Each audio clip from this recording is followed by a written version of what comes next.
Bab 1911. Sahar dan David keduanya melemparkan tubuh emas abadi. Ini adalah cara terbaik untuk melancarkan serangan jarak jauh. Saat berada di galaksi Bima Sakti, David menggunakan tubuh emas abadi untuk pertama kalinya saat ia menerobos alam abadi. Dengan satu ayunan pedangnya, ia membentang jarak antara Bima Sakti dan galaksi binatang, memenggal salah satu kepala ular berkepala 9. Sahar tidak ingin melawan David dalam jarak dekat karena ia takut David akan mengalami kerugian dalam hal senjatanya. Oleh karena itu, dia hanya bisa bertarung seperti ini. Alasan utamanya adalah karena cederanya belum pulih, dan ia akan menderita kerugian. Tentu saja dia tidak mau habis-habisan berurusan dengan David. Seorang suci mencintai hidupnya, tak seorang pun akan menolak umur panjang. Fakta bahwa Nek mengorbankan harga dirinya dan menangis memohon belas kasihan saat ia sedang sekarat, hanya menunjukkan bahwa ia sangat takut dengan kematian. Meskipun Nek merupakan tokoh penting dalam keluarga Simmons, Sahar tidak akan mempertaruhkan nyawanya untuk membalaskan dendamnya. Dia hanya berkelahi dengan David karena dia dipaksa untuk membuat pernyataan. Dia tidak pernah bermaksud membunuh David. Selain dari kenyataan apakah dia mampu, dia juga akan sangat menderita bahkan jika dia mencoba yang terbaik untuk membunuh David. Selain itu, luka-lukanya belum sembuh. Konsekuensinya akan cukup serius. Bahkan mungkin tidak akan sembuh setelah ratusan ribu tahun hidup dalam pengasingan. Seorang Saint jarang ingin menimbulkan kerusakan pada musuh, ketika mereka juga akan menderita kerusakan yang lebih kecil namun sebanding.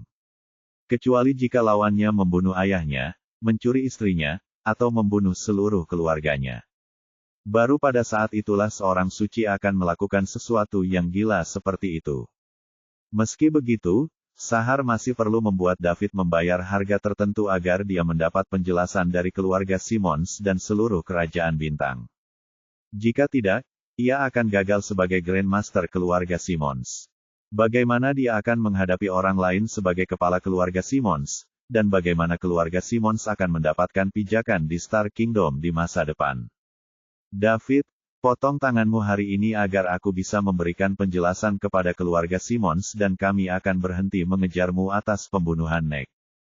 Bagaimana dengan itu? Kalau tidak, jika kita terus bertarung, hasilnya akan menjadi kerugian bagi kedua belah pihak, yang tidak akan menguntungkan siapapun. Raksasa emas itu berbicara dengan suara Sahar.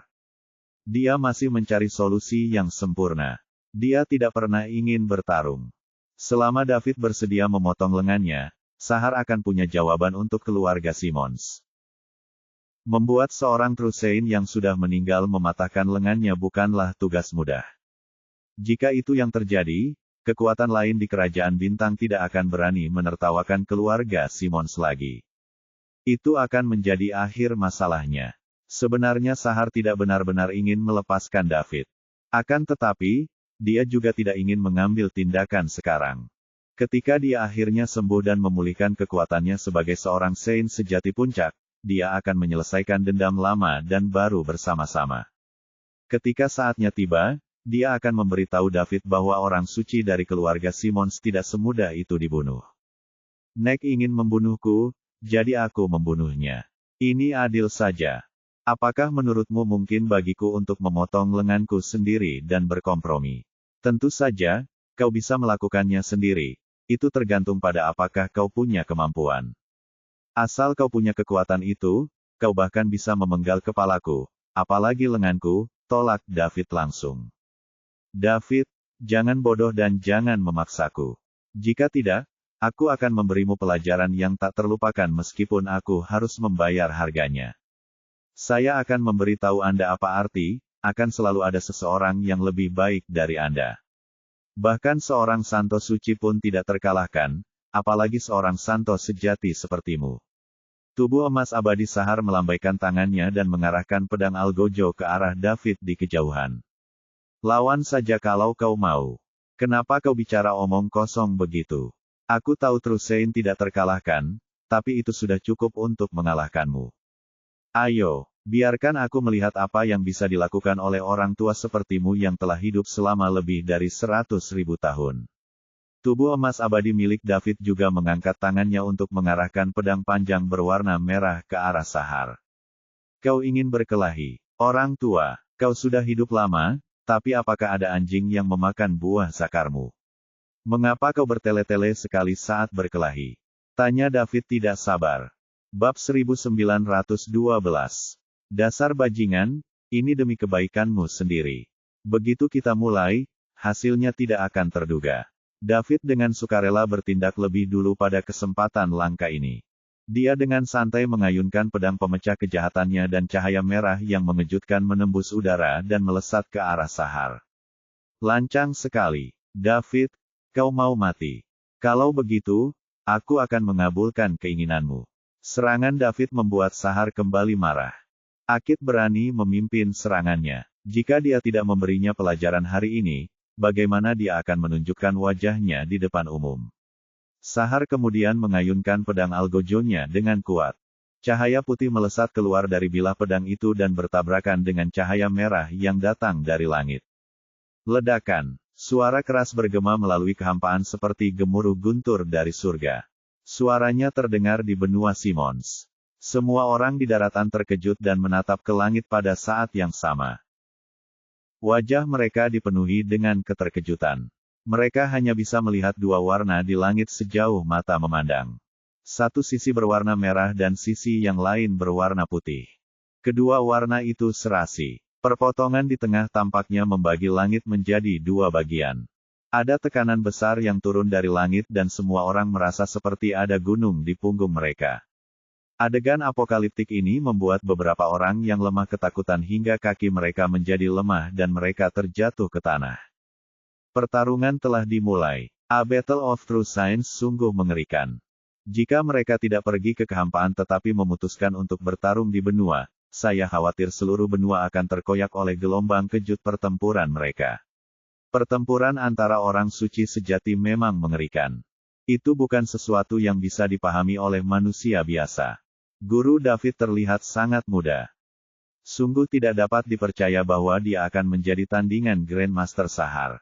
Master David dapat mengalahkan Tai, Sein sejati dari keluarga Palmore. Maka tak heran bila ia dapat berdiri bahu-membahu dengan Grandmaster Sahar. Namun, saya mendengar bahwa Master David juga memiliki saudara kembar yang juga seorang Sein sejati. Kenapa dia tidak ada di sini? Ya, di mana saudara kembar Master David? Apakah dia bersembunyi di kegelapan dan bersiap menyerang Grandmaster Sahar? Menurutku itu sangat mungkin. Menurutku juga begitu, kalau tidak, kenapa dia tidak ada di sini? Komentar seperti itu sampai ke telinga keluarga Simons, dan ini segera menarik perhatian mereka. Bukan rahasia lagi jika David memiliki saudara kembar, seorang Trusein. Semua orang tahu ini, namun, mereka mengabaikan fakta ini. Karena David itu masih belum muncul, kemungkinan dia sedang mempersiapkan serangan diam-diam sangatlah tinggi. Ketika berita itu sampai ke telinga para tetua keluarga Simons, mereka langsung gelisah. Hanya ada dua orang suci dalam keluarga Simons. Nek telah dibunuh oleh David di tempat dan jika sesuatu yang tidak diharapkan terjadi pada Sahar lagi, keluarga Simons akan runtuh. Tanpa perlindungan sains, mereka bahkan mungkin kehilangan benua Simons. Ditambah lagi, luka-luka sang Grandmaster belum pulih. Jika ada orang suci sejati lain yang menyerangnya saat ia bertarung dengan David, akibatnya akan mengerikan. Bab 1913. Tuanku, apa yang harus kami lakukan?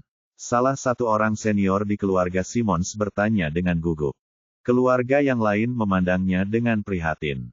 Pertarungan ini berkaitan dengan hidup dan mati keluarga Simons, jadi mereka harus memperhatikannya. Mereka semua berada di kapal yang sama, jadi mereka akan jatuh dan bangkit bersama. Grandmaster telah memulihkan diri dari luka-lukanya selama ini. Dia bahkan tidak tahu bahwa David memiliki saudara kembar Sein sejati. Jika David II benar-benar menyelinap masuk dan menyerangnya, dia mungkin dalam bahaya. Beritahu Grandmaster tentang ini dan Jet dia bersiap untuk berjaga-jaga. Kepala keluarga Simons berkata dengan suara yang dalam. Tetapi Grandmaster sedang bertempur dalam kehampaan di mana gelombang kejut pertempuran dapat membunuh kita, jadi kita tidak dapat mendekatinya sama sekali. Bagaimana kita dapat menyampaikan berita itu kepadanya? Kau harus memberitahunya apapun risikonya. Masalah ini tidak hanya terkait dengan keselamatan Grandmaster, tetapi juga dengan jatuh bangunnya keluarga Simmons. Ayo, kita pergi bersama. Kita harus memberi tahu Grandmaster tentang tipu daya David. Tetapi, seseorang ingin mengatakan sesuatu. Seketika, mereka diganggu oleh kepala keluarga Simmons. Tidak ada alasan. Jika sesuatu terjadi pada Grandmaster, seluruh keluarga Simmons akan hancur. Saat ini, kita harus bekerja sama untuk mengatasi kesulitan. Selama kita dapat menghubunginya melalui celah-celah pertempuran dan membiarkan Grandmaster melihat kita, kita akan berhasil. Ayo, kita pergi. Kalian semua harus ikut denganku, sementara siapapun yang tidak pergi akan didakwa dengan pengkhianatan. Setelah kepala keluarga Simmons selesai berbicara dengan keras, dia meninggalkan tanah terlebih dahulu dan menuju kehampaan dengan kecepatan tinggi. Inti keluarga Simmons lainnya melihat ini dan menyadari bahwa bahkan kepala keluarga pun memberi contoh. Ditambah lagi mereka tidak tahan dengan kejahatan pengkhianatan. Mereka semua mulai mengikuti dan bergegas menuju kehampaan sambil mengikuti jejak langkah kepala itu. Melihat dari kejauhan, orang bisa melihat ratusan sosok di atas reruntuhan keluarga Simmons. Mereka berubah menjadi sinar cahaya dan langsung menuju ke langit. Dalam kehampaan di luar benua Simmons, Sahar tahu bahwa seorang pemuda yang tak kenal takut seperti David tidak akan mengakui kekalahan tanpa menderita beberapa kerugian setelah pukulan awal mereka. Dia tidak terus membujuk dan mulai dengan panik mengayunkan pedang Algojo di tangannya. Seberkas cahaya putih terlepas dari bilah pedang dan terbang ke arah David. Sahar tidak tahu bahwa inti keluarga Simmons, di bawah kepemimpinan kepala keluarga, sedang menuju kehampaan. Mereka ingin mengiriminya pesan yang dapat mengubah hasil pertempuran. Sayangnya, serangan Sahar memberikan tekanan besar pada inti keluarga Simmons. Saat Sahar mulai menyerang, David tidak menunjukkan kelemahan. Dia juga mengayunkan pedang pemecah kejahatan di tangannya. Cahaya merah dan putih bertemu lagi. Baru saja ada satu yang terkena, tapi sekarang sudah ada selusin. Bum bum bum bum. Suara gemuruh terdengar dari langit. Hal ini disertai dengan gelombang kejut yang dihasilkan oleh dua orang suci sejati yang saling menyerang dengan seluruh kekuatan mereka. Gelombang kejut ini menyebar ke seluruh lingkungan mereka. Beberapa dari mereka menuju benua Simmons. Ketika inti keluarga Simmons keluar dari benua Simmons dan pergi ke tepi kehampaan, yang menyambut mereka bukanlah Grandmaster mereka, melainkan gelombang kejut yang tak tertandingi. Menghadapi gelombang kejut yang terasa seperti berasal dari Tuhan, inti keluarga Simmons, yang hanya merupakan Sovereign Ranker, hampir tidak berdaya untuk melawan. Di tengah teriakan itu, tubuh mereka langsung meledak dan lenyap sepenuhnya ke dunia, tak meninggalkan jejak sedikit pun. Pertarungan antara dua orang suci sejati yang terlambat itu sulit untuk ditahan oleh seorang pra-orang suci, apalagi seorang Sovereign Ranker. Bahkan pra-orang suci hanya dapat memilih untuk menghindarinya sementara waktu. Keputusan kepala keluarga untuk mengirim pesan kepada Sahar yang saat itu sedang bertempur dengan David bagaikan mencari kematian. Ratusan inti keluarga Simmons tewas akibat gelombang kejut pertempuran antara David dan Sahar. Sungguh menyedihkan dan menyedihkan. Ketika orang-orang lain di benua Simmons menyaksikan kejadian yang menakutkan itu, mulut mereka ternganga karena terkejut. Apa yang dilakukan orang-orang dari keluarga Simmons? Apakah mereka sedang mencari kematian? Beraninya mereka campur tangan dalam pertempuran antara orang suci sejati. Siapa mereka? Apakah mereka juga orang suci sejati? Atau apakah mereka abadi? Semua orang mengira bahwa keluarga Simmons membawa para senior keluarga Simmons untuk membantu Grandmaster Sahar. Namun, keputusan ini sungguh tidak dapat dimengerti. Bab 1914. Bagaimana orang biasa bisa berpartisipasi dalam pertempuran antara Saint sejati? Bahkan pra-Saint mungkin tidak akan berani mendekat, apalagi Sovereign Ranker. Meski begitu, kepala keluarga Simmons berani maju bersama sekelompok Sovereign Ranker. Bagaimana orang bodoh seperti itu bisa menjadi kepala keluarga Simmons? Sekarang, semua inti keluarga Simmons telah langsung musnah. Tidak diketahui apakah Grandmaster Sahar akan muntah darah ketika dia melihat pemandangan seperti itu setelah dia kembali. Semua orang di daratan melihatnya. Tentu saja orang-orang dari keluarga Simmons juga melihatnya. Mereka belum pulih dari keterkejutannya. Kepala keluarga sudah mati. Inti keluarga juga sudah mati. Keluarga Simmons hancur. Kita dikutuk. Beberapa anggota agunan keluarga Simmons yang tersisa mulai mundur diam-diam.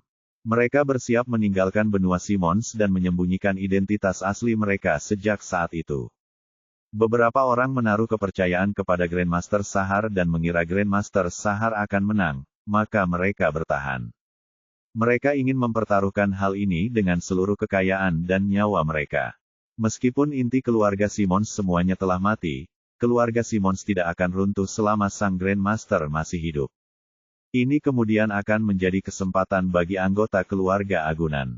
Saat Grandmaster kembali dengan kemenangan, akan ada 1000 hal yang harus dilakukan, jadi mereka akan membutuhkan banyak sekali bakat. Agunan tidak akan pernah bersinar terlalu terang ketika mereka berada di bawah penindasan keturunan langsung keluarga Simmons. Namun, sekarang sudah berbeda. Inti-intinya sudah mati semua, jadi sudah waktunya bagi mereka. Sahar, yang bertarung dalam kehampaan, tidak tahu bahwa dia telah membunuh semua inti keluarga Simmons. Kalau saja waktu itu dia tidak tergesa-gesa melancarkan puluhan serangan beruntun ke arah David, David pasti tidak akan melawan balik dengan pedangnya. Dengan demikian, gelombang kejut tidak akan terbentuk dan orang-orang dari keluarga Simmons akan bisa datang. Kalau saja Sahar tahu bahwa ada seorang santo sejati sekuat David yang bersembunyi di suatu tempat, dia pasti tidak akan melawan David lagi. Jika hanya David, dia mungkin bisa memenangkan pertempuran dan mengambil sesuatu dari David setelah membayar sedikit harga. Kalau ada orang suci sejati yang lain, sekuat apapun dia berusaha, dia tidak akan menang. Lalu, mengapa repot-repot bertarung? Sahar akan memilih untuk menahan amarahnya untuk sementara waktu, menunggu luka-lukanya pulih, dan mendapatkan kembali kekuatan puncak Trusain-nya sebelum ia pergi menemui David untuk membalas dendam. Sekarang, sudah terlambat. Inti keluarga Simmons semuanya telah mati, dan tak seorang pun dapat menyampaikan pesan ini kepada Sahar. Dia mengira David adalah satu-satunya lawan. Oleh karena itu, dia memutuskan untuk membayar sejumlah harga hari ini untuk memberi pemuda ini pelajaran yang tidak akan pernah dilupakannya.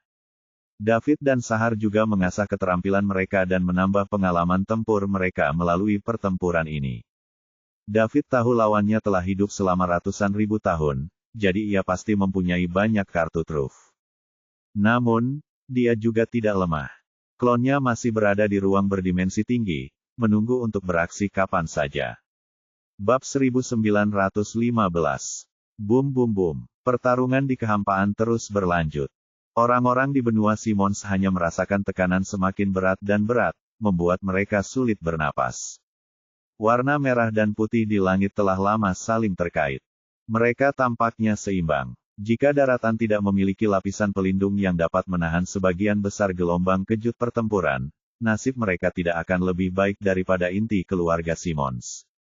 Alasan mengapa inti keluarga Simmons mati dengan mudah adalah karena mereka sudah keluar dari lapisan pelindung benua dan pergi ke tepi kehampaan. Tidak ada lapisan pelindung untuk menahan sebagian besar serangan di sana. Hampir tak ada seorang pun di bawah Saint Realm yang sanggup menghadapi gelombang kejut dari dua mendiang Trusain. Di Star Kingdom, setiap benua dan setiap planet memiliki lapisan pelindung. Itu bukan buatan manusia tetapi diproduksi oleh benua dan planet itu sendiri sebagai sarana pertahanan diri. Lapisan pelindung ini dapat menahan berbagai bencana alam di kehampaan, sehingga memungkinkan penghuninya untuk bertahan hidup. Semakin besar planetnya, semakin kuat pertahanannya.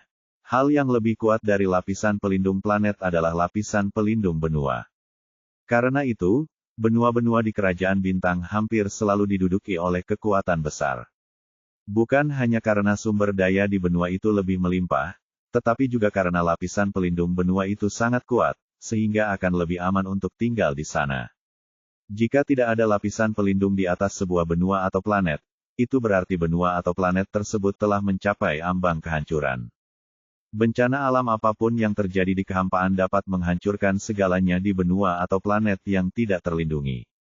Keduanya bertukar ratusan pukulan, tetapi tidak ada satu pun yang menimbulkan kerusakan pada lawannya. Sahar menjadi semakin takut. Dari mana anak ini datang? Meskipun dia mengasingkan diri untuk memulihkan diri dari luka-lukanya, dia kadang-kadang keluar untuk mempelajari tentang struktur kerajaan bintang. Dia belum pernah mendengar tentang David. Kekuatan tempur seorang Saint sejati yang sudah meninggal dapat dianggap sebagai yang terbaik di seluruh kerajaan bintang. Jadi mengapa David tidak pernah muncul sebelumnya? Ditambah lagi, pedang panjang berwarna merah itu dapat menyebabkan kerusakan pada pedang algojonya. Oleh karena itu, ini pastilah yang terbaik di antara senjata terikat jiwa tingkat pertama. Sahar pun merasa galau menghadapi lawan seperti itu. Dia tahu bahwa jika dia tidak menemukan beberapa trik, dia akan menderita. Makin lama waktu berlarut-larut, makin buruk pula keadaannya baginya. Bagaimanapun, lawannya masih muda, dan kekuatan tempurnya berada di puncaknya. Selain itu, Sahar masih terluka. Setelah mengambil keputusan, Sahar mulai mengumpulkan kekuatan secara diam-diam, bersiap menggunakan salah satu kartu trufnya dan menang dengan satu pukulan. Menggunakan kartu truf akan memberikan beban tertentu pada tubuhnya.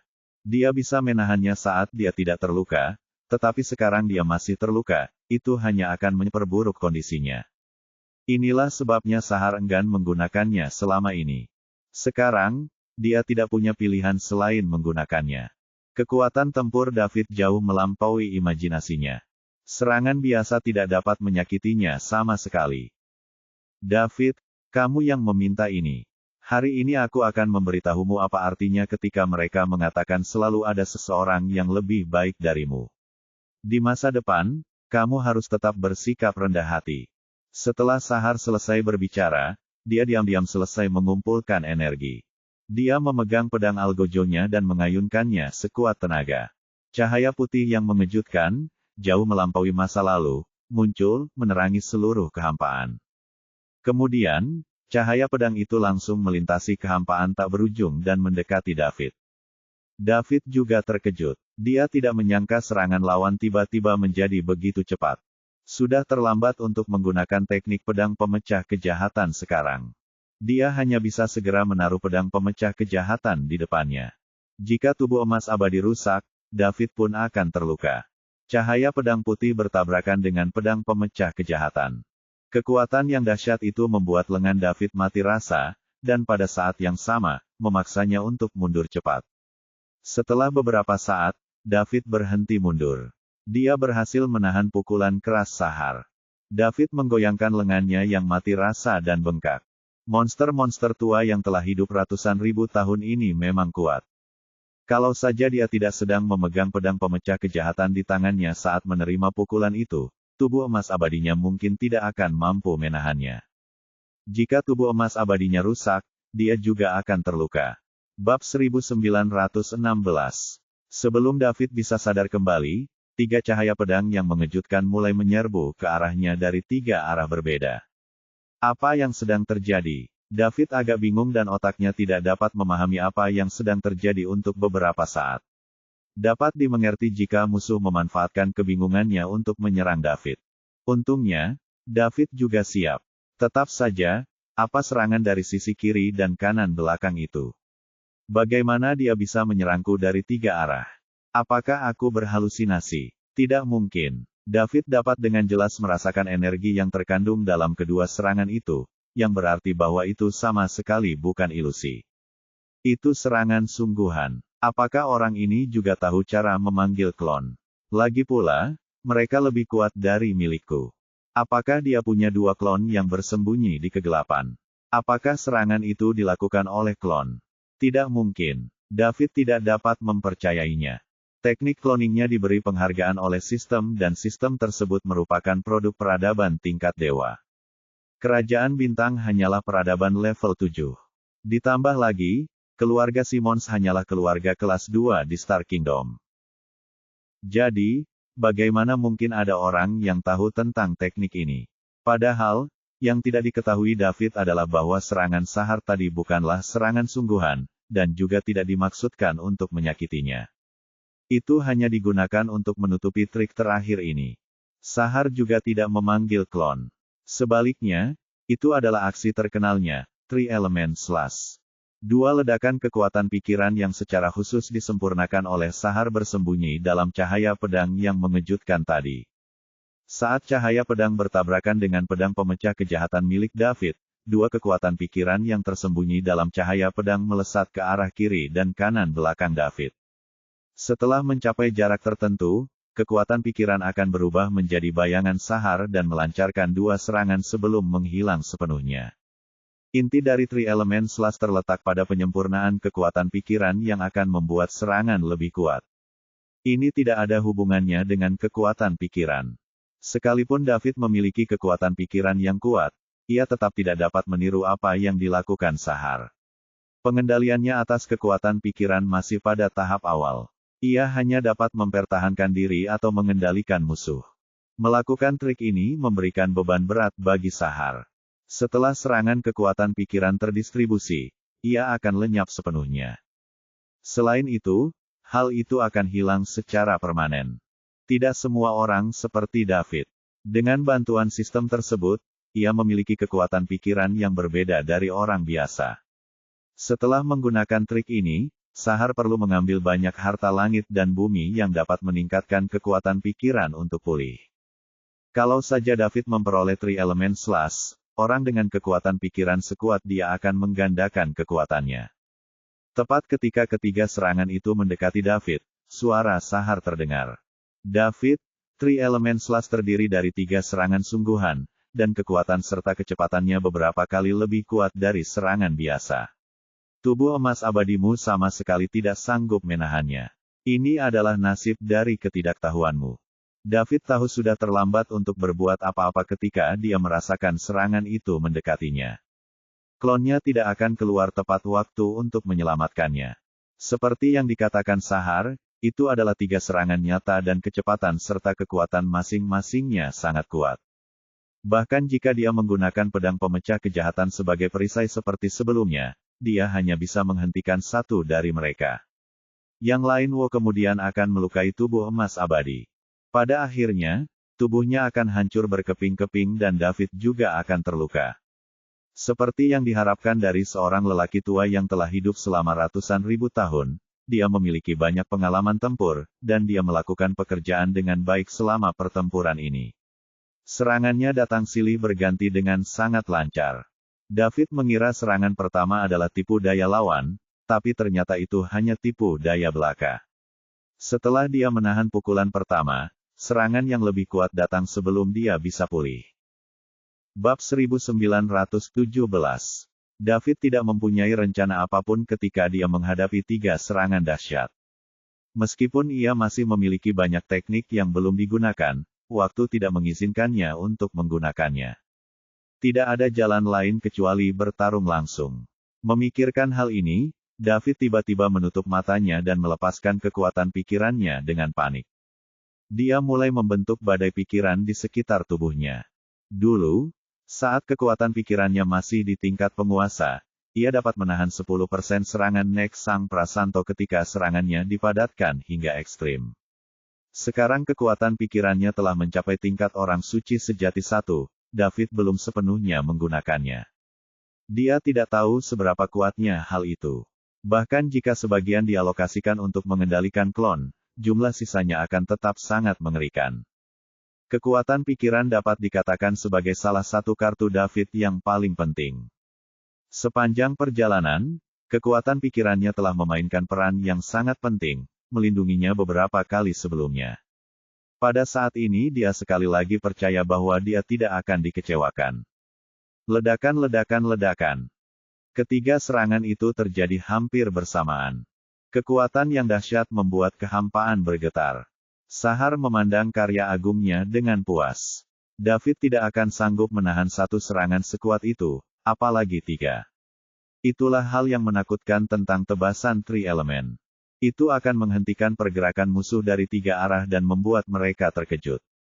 Itu juga sangat cepat. Oleh karena itu, lawan tidak punya waktu untuk bereaksi sama sekali. Sayangnya, jurus semacam itu akan membuat penggunanya kehilangan sebagian kekuatan pikirannya setiap kali digunakan.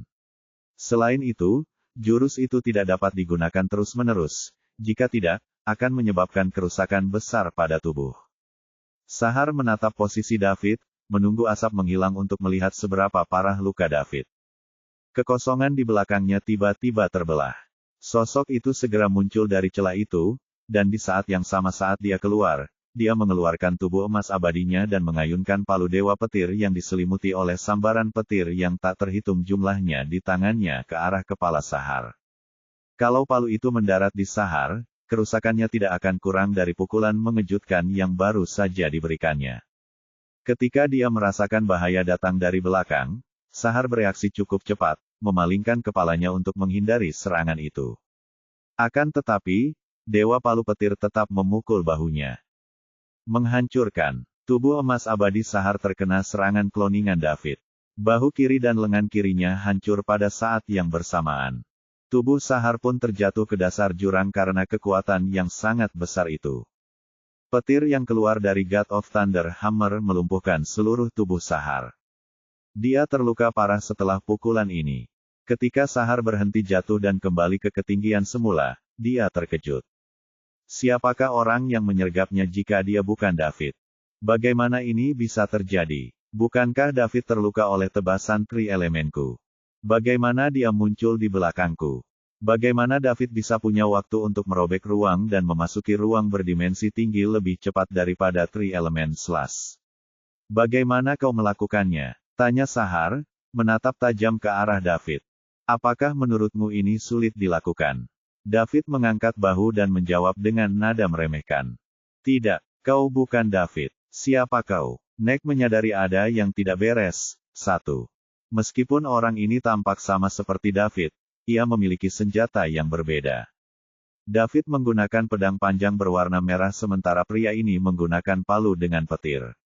Dia tahu David tidak dapat lolos dari tebasan Tri Elemennya. Namaku David, kata kloningan David sambil tersenyum. Sahar kemudian mengalihkan pandangannya ke tempat David diserang. Asap menghilang perlahan. Bab 1918. David yang asli pun tampak di depan matanya.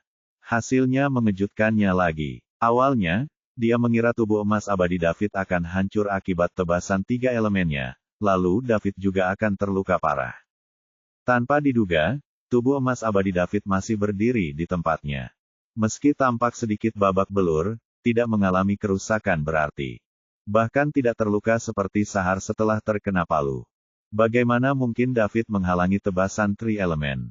Siapakah orang yang wajahnya persis seperti David ini? Sahar memiliki terlalu banyak keraguan. David, kau sangat licik. Sungguh tak tahu malu kau mengatur seseorang untuk bersembunyi dan menyerangku dalam kegelapan. Kau benar-benar telah mempermalukan semua orang suci sejati. Sahar mengejek dengan keras, menahan mati rasa di tubuhnya. Kau akan disebut raja jika berhasil dan disebut bandit jika kalah.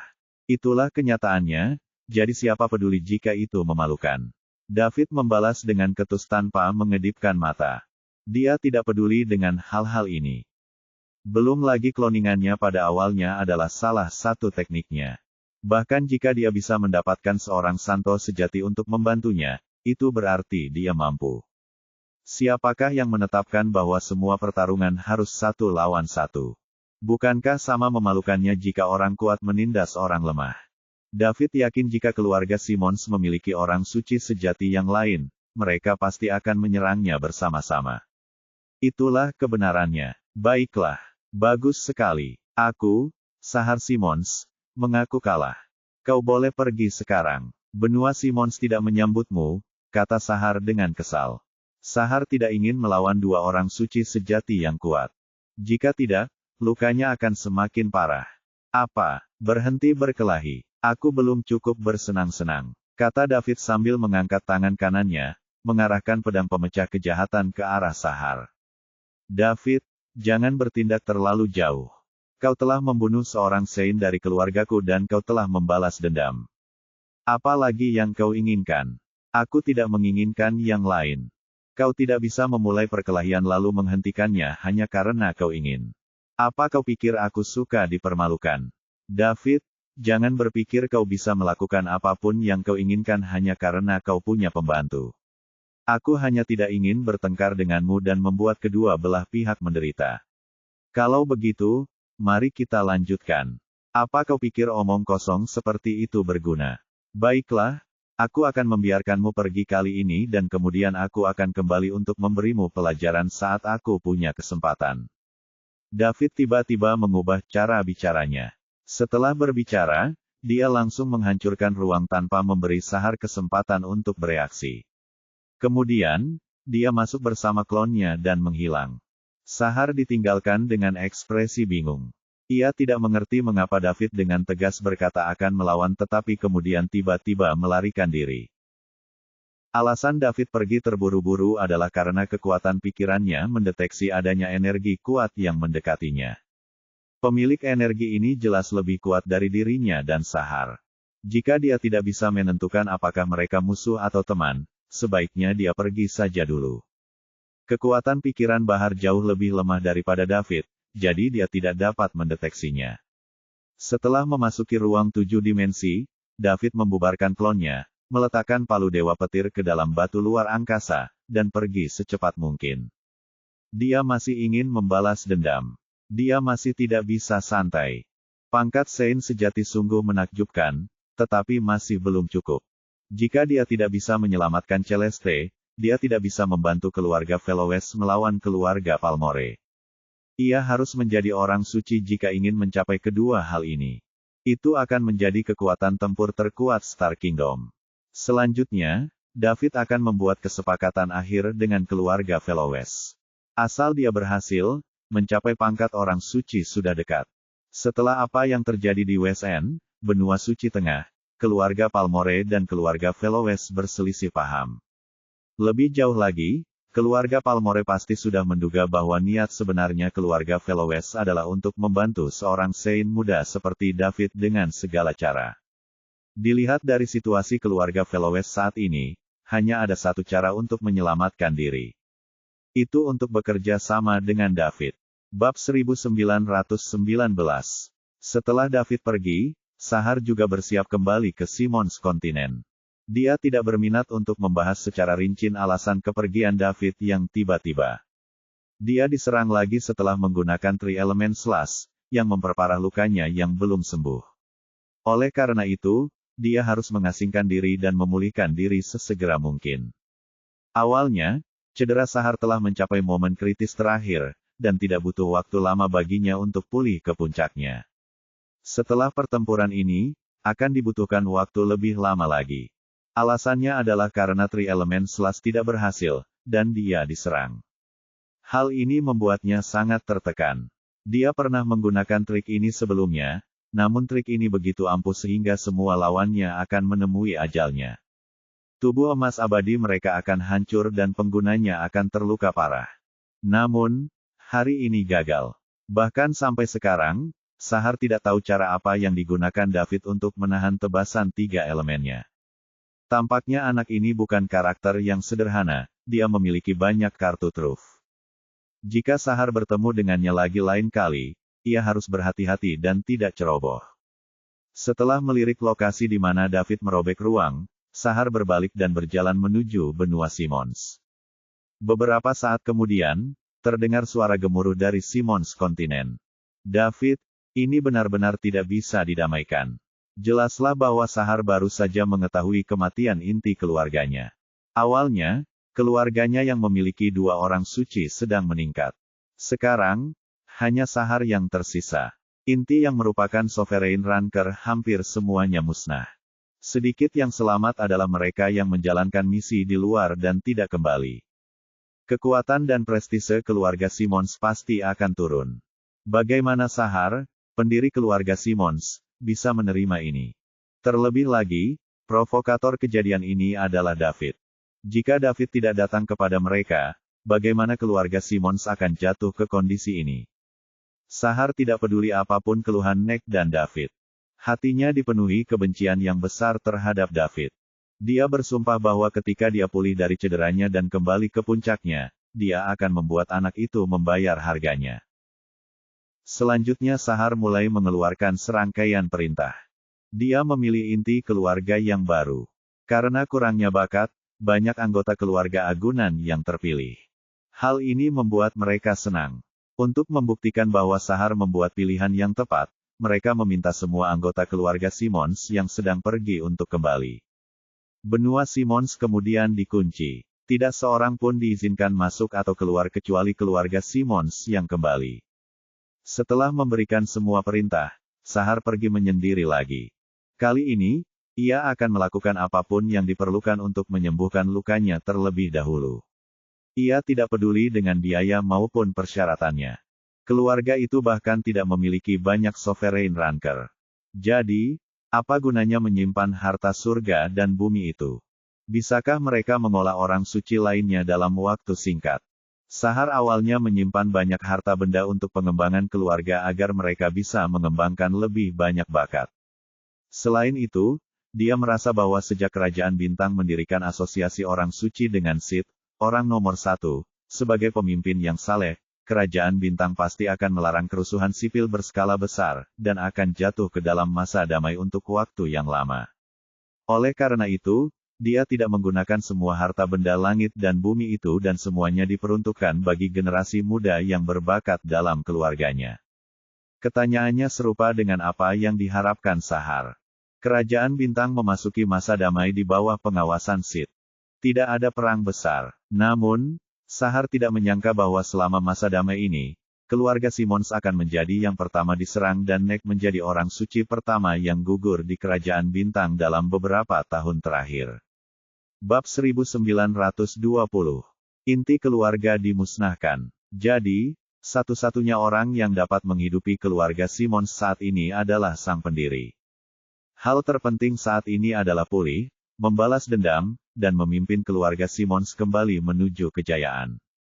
Sumber daya dan latar belakang tidaklah penting. Tak lama setelah David dan Sahar pergi, celah angkasa muncul di kehampaan yang mereka lawan. Lalu, sebuah sosok tinggi melangkah keluar dari situ. Setelah merasakan jejak pertempuran, dia tidak pergi ke benua Simmons untuk menanyakan situasi. Sebaliknya, dia berbalik dan pergi tanpa mengucapkan sepatah kata pun. Sahar, seorang tokoh kuat yang mencapai puncak peringkat Saint sejati di masa kejayaannya, tidak pernah menemukan keberadaannya selama ini. Hanya David yang memiliki kekuatan pikiran kuat, yang merasakan kehadiran orang kuat yang mendekat dari jarak jauh. Apa yang terjadi di benua Simmons menyebar dengan cepat. Bahkan blokade penuh Sahar tidak membantu. Di era informasi ini, banyak sekali orang di benua Simmons menyaksikan pertempuran tersebut. Meskipun mereka tidak mengetahui hasil pertempuran di kehampaan, mereka menyaksikan Nek, sang prasanto, terbunuh, dan inti keluarga Simmons musnah. Sementara David dan Sahar pergi bertempur di udara, orang-orang dari pasukan lain telah mengirimkan informasi yang relevan tentang konflik ini. Kematian seorang prasanto yang kuat dengan cepat menyebar, menyebabkan keributan di seluruh Kerajaan Bintang. Itu adalah seorang santo, bukan orang biasa. Di mata orang awam, orang suci bagaikan dewa. Mereka memiliki umur panjang yang tak terbatas. Mereka tidak perlu melalui malapetaka abadi yang hanya akan terjadi sekali dalam satu zaman. Mereka bahkan dapat hidup sepanjang langit dan bumi, dan bersinar bersama matahari dan bulan. Mereka menjadi sasaran kecemburuan dan pemujaan semua orang. Namun, seorang santo meninggal begitu saja. Baru pada saat itulah semua orang menyadari bahwa orang suci juga fana. Sangat mudah bagi seorang santo sejati untuk membunuh seorang prasanto. Apa yang terjadi di benua Simmons secara langsung membayangi peristiwa di WSN, benua suci tengah tempat keempat orang suci sejati bertarung. Yang lebih mengejutkan lagi adalah pelaku kedua insiden ini adalah orang yang sama. Meninggalnya Nek sekali lagi membuat nama David menjadi pusat perhatian. Tidak ada yang menyangka bahwa David, yang baru saja mengalahkan Saintai sejati lama dari keluarga Palmore di WSN benua suci tengah, tiba-tiba muncul di benua Simmons untuk membunuh Nek. Prasanto, David menjadi terkenal di Star Kingdom. Dia sangat populer pada saat itu. Ketika keluarga Velowes mendapat berita itu, mereka semua tertawa getir. David sama sekali tidak mengikuti aturan. Namun, hal ini sejalan dengan kepribadian seorang santo sejati muda dan murid seorang santo suci. Dia membunuh seorang prasanto hanya karena dia ingin, tanpa mempedulikan aturan. Bahkan jika asosiasi orang suci mengetahui hal ini, mereka tidak akan melakukan apapun demi Tuan David, orang suci-suci yang bersembunyi dalam kegelapan. Aturan-aturan ditetapkan oleh orang-orang yang berkuasa, dan Tuan Daud tidak diragukan lagi adalah salah satu orang seperti itu. Ada kemungkinan dalam waktu dekat, David juga akan masuk dalam jajarannya. Bahkan ketua asosiasi orang suci pun harus menunjukkan rasa hormat kepada sekte yang memiliki 2 orang suci. Keluarga Fellowes tidak tahu keluhan apa yang dimiliki David terhadap keluarga Simmons, dan mereka juga tidak mau memperhatikannya. Dalam situasi ini, tidak penting siapa yang benar atau siapa yang salah. Yang penting adalah Nick, sang santo, telah meninggal. Terlebih lagi, pembunuhnya adalah David, yang belum lama ini membutuhkan perlindungan keluarga Fellowes.